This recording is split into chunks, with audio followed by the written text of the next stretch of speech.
আসসালামু আলাইকুম।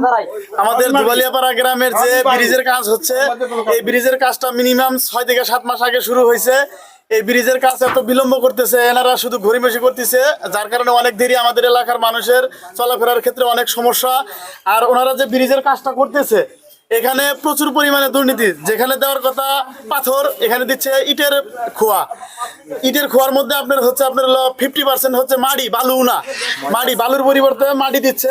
আর এই আপনার এই যে সরাসরি দেখতে পারবেন, লাইভে দেখাবো আমাদের ভাইরা, এই ময়লা আবর্জনা সহ বালু পাথর মিক্স করে, যেখানে আপনার 100 বস্তা কঙ্কর বালুর মধ্যে মাত্র 10 ব্যাগ দিচ্ছে সিমেন্ট, যেটা হাত দিয়ে এখনই চালা দিলে ভেঙে যায়। এটা ভবিষ্যৎ কি হবে আল্লাহই ভালো জানে। তো এই বিষয়ে আমরা প্রশাসনের দৃষ্টি আকর্ষণ করছি যে আমাদের এই দুবালিয়াপাড়া গ্রামের যে ব্রিজটা, এই ব্রিজটা জানি ওনারা সঠিকভাবে করে দিয়ে যায়, অনেক শক্তপোক্তভাবে করে দিয়ে যায়, আমরা এলাকার মানুষ যেন সুষ্ঠুভাবে চলাফেরা করতে পারি, এটাই প্রত্যাশা।